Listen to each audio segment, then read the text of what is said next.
Hola, ¿qué tal? Hoy nos encontramos descubriendo esta hermosa carta de Pedro y en el segundo encuentro que tenemos vamos a ver entre el versículo 3 y 12 esta hermosa doxología que Pedro escribió mirando a gente que tenía dificultades, problemas, estaban lejos de su lugar, estaban separados de la sociedad en que vivía porque era una sociedad complicada. Mirando todo esto, Pedro tiene que escribir esta hermosa doxología. Doxología es un pensamiento, un discurso acerca de la gloria de Dios. Y Pedro tiene que mirar a Dios y quiere que sus lectores miren a Dios. Y Dios lo guió para que usted y yo hoy podamos, en medio de estas circunstancias inciertas, como hizo Pedro, bendecir al Dios y Padre de nuestro Señor Jesucristo. Y saben, este término, esta frase, bendito el Dios y Padre de nuestro Señor Jesucristo, aparece dos solas veces en la Biblia. Una la dice Pablo y otra la dice Pedro. Pablo en 2 Corintios capítulo 1 y Pedro en esta carta. Los dos utilizan la misma frase. Bendito sea el Dios y Padre de nuestro Señor Jesucristo. Y los dos en el mismo contexto, porque Pablo estaba hablando del Padre de misericordias y Dios de consolación. Y Pedro quiere hablar de consolación, de esperanza en medio de esta circunstancia difícil. Y en estos versículos, entre el 3 y 12, tenemos la participación de la Trinidad en pleno manifestándose a través de la gracia del Trino Dios. A Dios Padre en los versículos del 3 al 5, vemos al Dios Hijo entre el 6 y 9, y vemos a Dios Espíritu Santo entre los versículos 10 y 12. Por eso hay 7 privilegios que podemos encontrar para poder bendecir a Dios. En primer lugar, en el versículo 3 tenemos una esperanza viva. Dice el versículo 3, bendito el Dios y Padre de nuestro Señor Jesucristo, que según su grande misericordia nos hizo renacer para una esperanza viva por la resurrección de Jesucristo de los muertos. Hay 4 cosas relacionadas con esas que son interesantes. Hay una causa. ¿Por qué Dios nos hace bendecir a Dios? ¿Por qué la misericordia de Dios es tan grande que nosotros lo bendecimos? Porque está volcada hacia aquel que lo necesitaba, hacia aquel miserable ante el cual pudo poner su corazón, misericordia. Y aquel que era un miserable, Dios lo hizo renacer. La palabra reengendrar es acá. Ananginesas. Esta palabra es interesante porque nos habla, al igual que la palingenesia del nuevo nacimiento, acá nos habla no simplemente del acto de nacer, sino del acto de ser creados en una nueva función. Así que hay una causa, hay un motivo y hay una voluntad, es la voluntad de Dios. Y Él, de su voluntad, dice Santiago, el hermano del Señor, nos hizo nacer por la palabra de verdad para que seamos primicias de su criatura.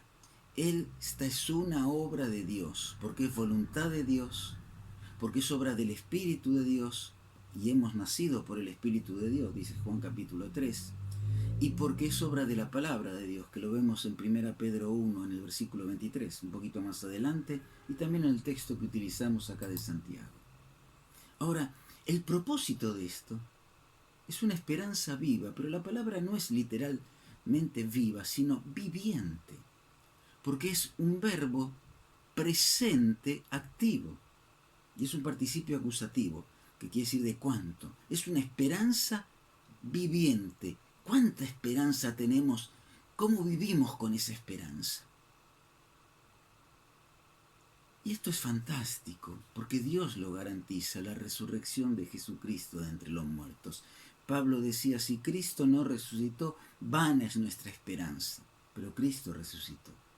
Por eso el mismo Señor dice en Juan 14, porque yo vivo, vosotros también viviréis. Y qué lindo es pensar que en Pedro 6 veces aparece viviente. Pero hay 3 palabras que son interesantes. Una esperanza viviente, una palabra viviente y una piedra viviente. En 1 Pedro 1.3, que estamos viendo, en 1.23, palabra viviente, y en 2.4, piedra viviente. 6 veces aparece la palabra, después en 2.5 y en el capítulo 4 en los versículos 5 y 6. Y siempre la Biblia de Reina Valera traduce viva, pero el término siempre es un presente activo. Siempre está hablando de algo viviente. Ahora, no solo la esperanza que tenemos es viviente, sino en los versículos 4 y 5 podemos ver, fíjense en su Biblia, que la herencia que tenemos es segura. Para una herencia incorruptible, incontaminada, inmarcesible, reservada en los cielos para vos, para usted y para mí. La palabra herencia acá es una palabra interesante, que es cleronomía. Y no es simplemente la palabra lo que vamos a recibir, herencia, o la palabra lo que tenemos escogido. Es la combinación de dos palabras, que uno es precisamente cleros, herencia, escogidos, y otro es nomos, ley. Así que para aquello que nos corresponde, para aquello que Dios ya guardó y separó para nosotros tenemos algo que nadie puede mover. Ni una pandemia, ni circunstancias inciertas, ni una adversidad laboral. La herencia que tenemos, nadie la puede mover. Está decretada por Dios. Y esta herencia es, en primer lugar, incorruptible. O sea, no se acaba, es imperecedera. Dice por eso Mateo 6:20, haceos tesoros en el cielo. En ese lugar, la polilla y el horrín no corrompen. Y ahí los ladrones no se pueden meter. Esa misma palabra aparece en Romanos 1:23 al hablar de Dios. Tenemos un Dios incorruptible, un Dios que no se acaba, un Dios imperecedero.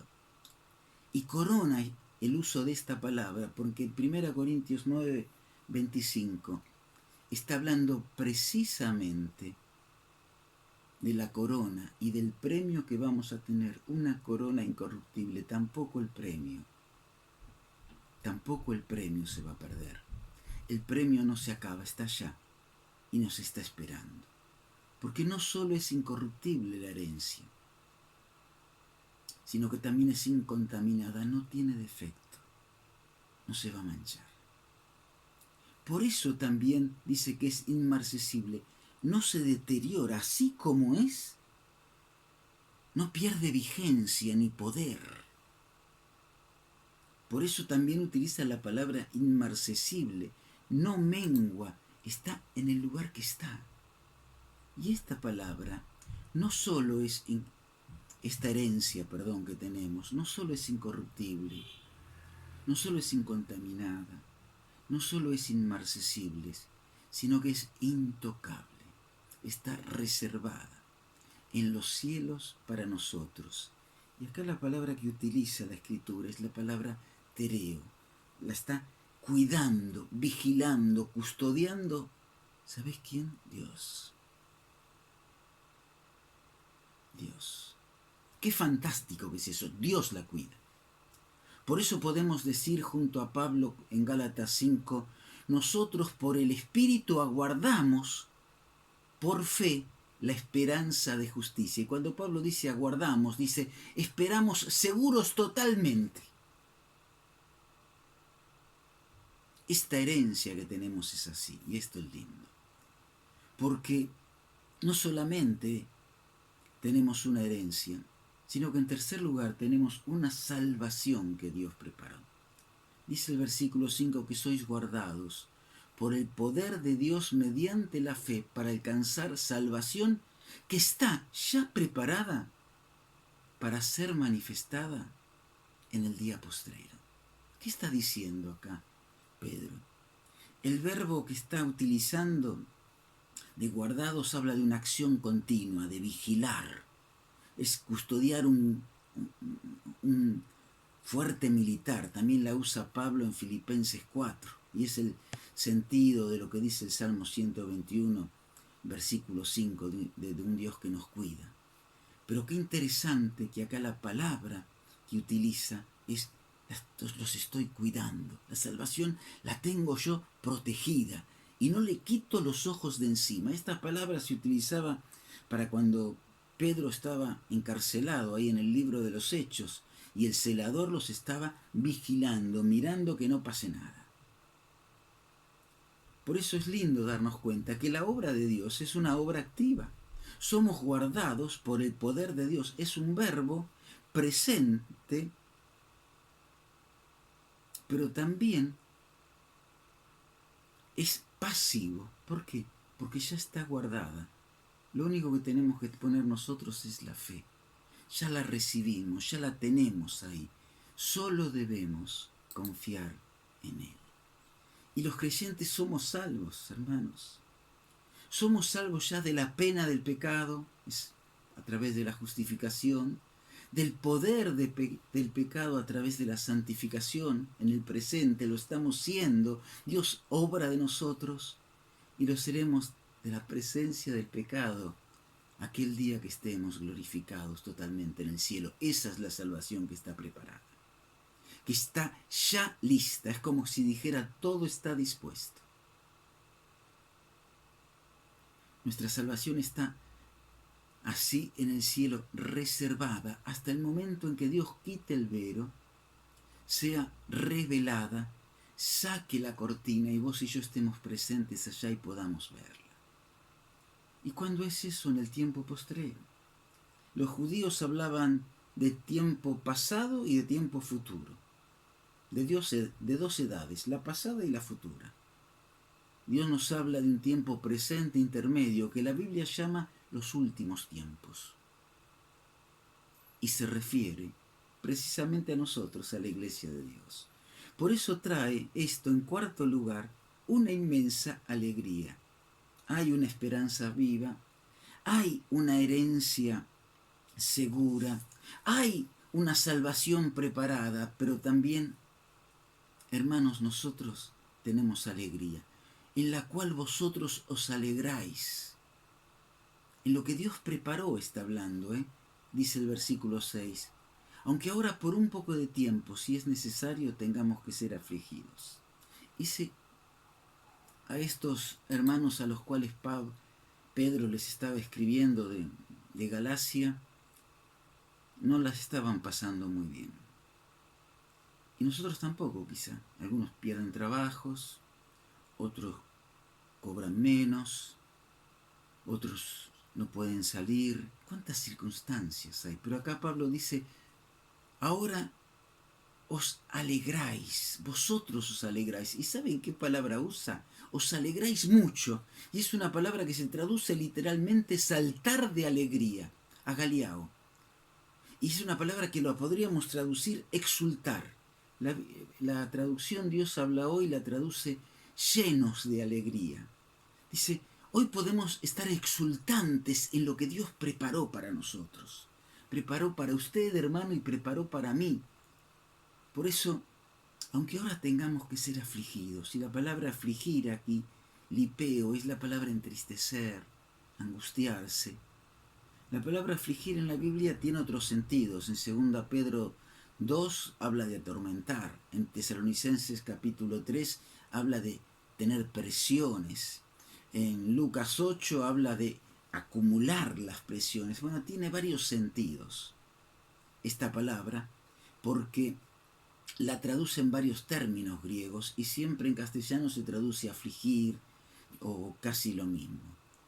Pero la que utiliza acá habla de tristeza.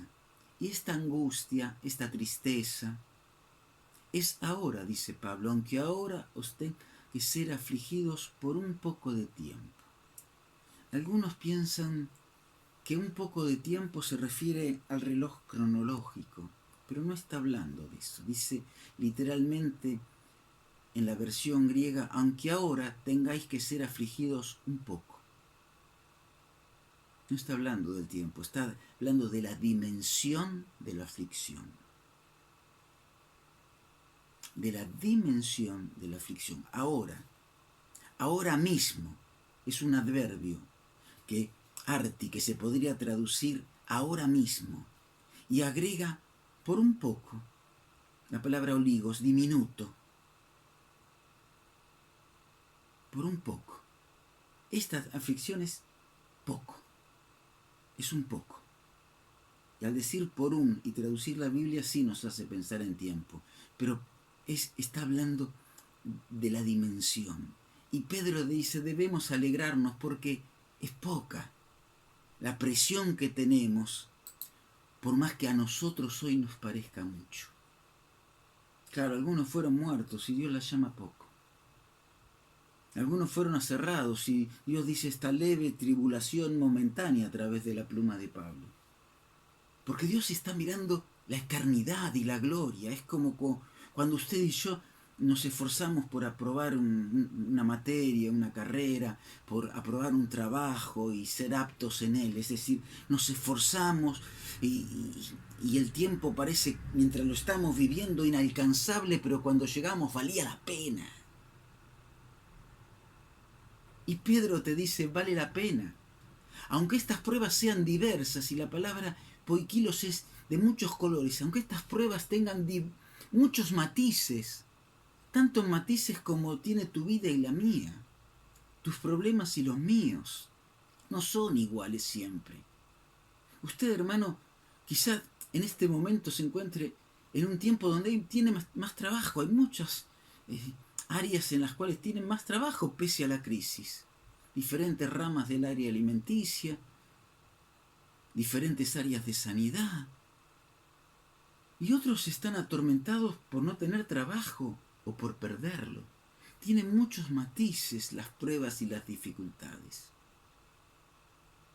Pero saben, la gloria que tenemos es mayor. Por eso en quinto lugar, Pablo está hablando de algo hermoso.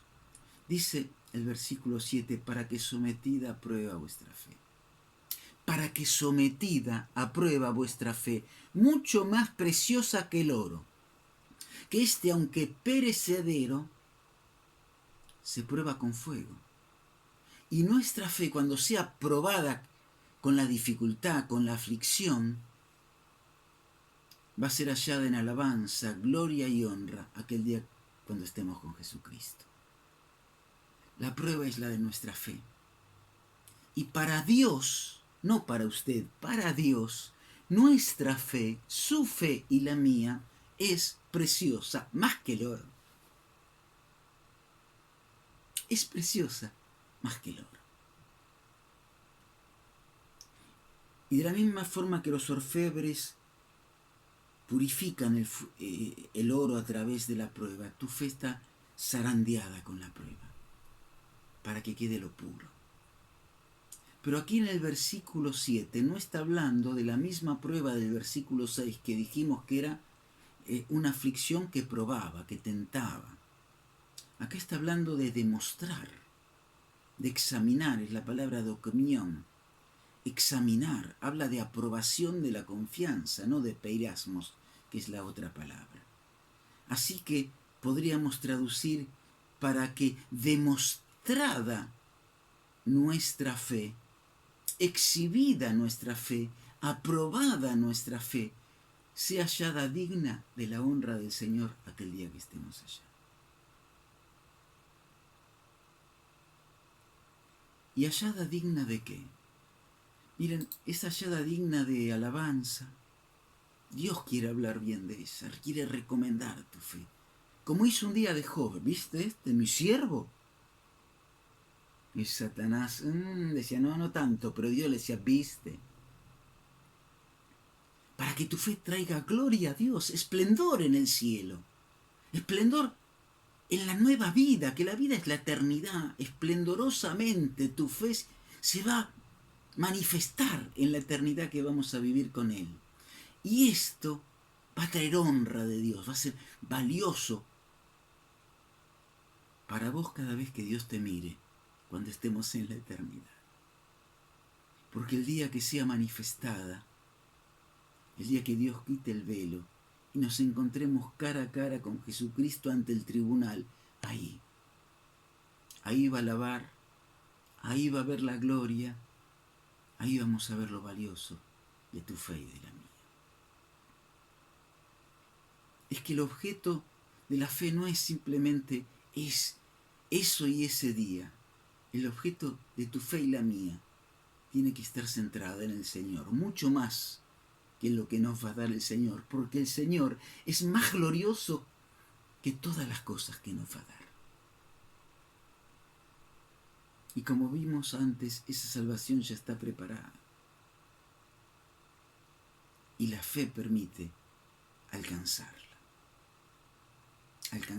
Por eso nosotros nos alegramos, nos estremecemos de alegría, traduce un escritor. Por eso, resumen, ¿qué podemos decir de la prueba que tenemos? Es ahora. Es pequeña. Es necesaria para sacar aquello que Dios quiere limar.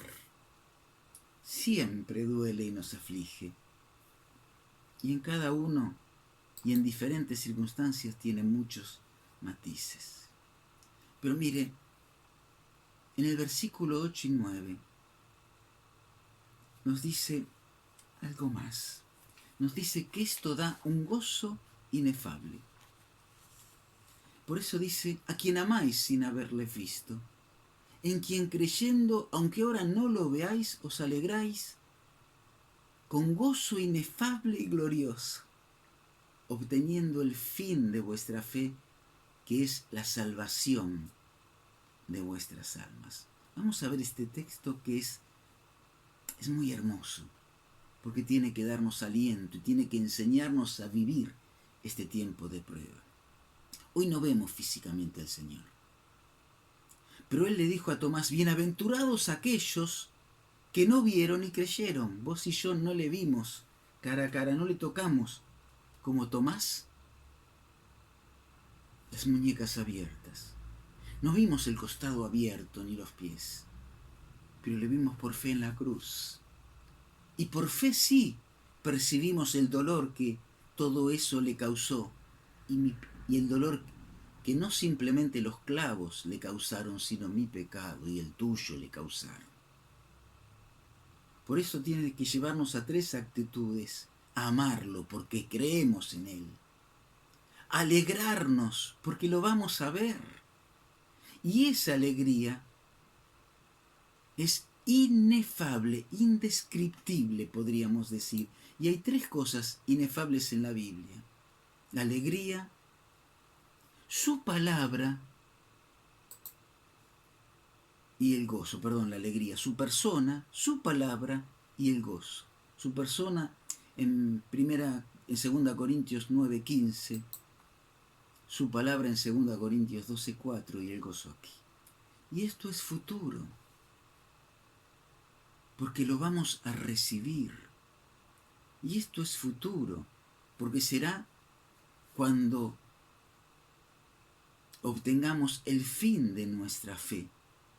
Es decir, cuando llegue al término la tarea de Dios para diseñar nuestra vida y purificarla a lo máximo que podían. Mira, cuando salgamos de allá, Dios no podía sacar más de vos. Lo más puro que podía hacer, Dios lo va a hacer en esta vida, para que un día te muestre allá. Qué lindo es esto, ¿no? Qué lindo es pensar que va a ser así. Qué lindo es pensar que Dios diseñó y preparó una salvación, una obra completa para tenernos aquel día allá. Y esa salvación incluye el trabajo presente, de saber enfrentar la adversidad y aprender a vivir en este tiempo. Por eso entre el versículo 10 y 12 hay un paréntesis que dicen, miren, esto que ustedes tienen, otros lo quisieron tener. Y no pudieron, lo tuvieron para usted. Dice el versículo 10, los profetas que profetizaron de la gracia destinada a vosotros, lo que ya tenemos, inquirieron y diligentemente indagaron acerca de esta salvación, escudriñando qué persona y qué tiempo indicaba el Espíritu de Cristo que estaba en ellos, el cual anunciaba de antemano los sufrimientos de Cristo y las glorias que vendrían tras ellas. A estos se les reveló que no para sí mismos, ellos estaban conociendo cosas para que usted y yo sepamos, sino para nosotros, dice. Administraban las cosas que ahora os son anunciadas por los que os han predicado el Evangelio por el Espíritu. ¡Ay, qué lindo esto! Miren, hay gente que quería vivir esto y no la vio. No tuvo ese privilegio. Sin embargo, diligentemente indagaron, exploraron, investigaron todo lo que tenía que ver con la persona de Cristo, sabiendo que no iban a ser para ellos. Y ellos lo administraban, es decir, lo estaban sirviendo, preparando, organizando para nosotros. Y para este tiempo de tu vida y la mía, donde estamos en este mundo sufriendo, viviendo las consecuencias de esta pandemia que nos aqueja y que al mundo tiene en incertidumbre. Por eso el fin de nuestra fe es el propósito, la meta de Dios, la salvación de tu vida y la mía, pero no ya la del pecado que fuimos, sino la obra completa, anunciada por los profetas, cumplida por Cristo, dice el versículo 11 si lo leemos, que el Espíritu de Cristo ya sufrió, ya fue a la cruz, ya lo experimentó, que hoy recibimos nosotros. A esto se le reveló, dice el versículo 12, que para nosotros lo estaban haciendo. Y que mira lo que dice el versículo 12 también al final, que los ángeles anhelaban mirar, que los ángeles anhelaban conocer, es decir, se esforzaban, deseaban conocerlo. ¿Y por qué decimos esforzaban y deseaban? Porque la palabra, al traducirla, son dos palabras griegas. Una que habla de deseo y la otra, paracalipto, habla de inclinarse para mirar. Es decir, deseaban y por eso se inclinaban para mirar en estas cosas. Ya se entusiasmaban aunque no lo comprendan, que esto era algo maravilloso que Dios tenía para cada uno de nosotros. Pedro no sabía que a vos y yo nos iba a hacer bien esto. Y hoy creo que es el mensaje de Dios para nosotros. Somos benditos. Y por eso vos y yo hoy tenemos que cerrar este tiempo bendiciendo al Dios de los cielos. Te invito a acompañarme en una oración cada uno en su hogar, para que este tiempo sea un tiempo de bendición. Que Dios te bendiga.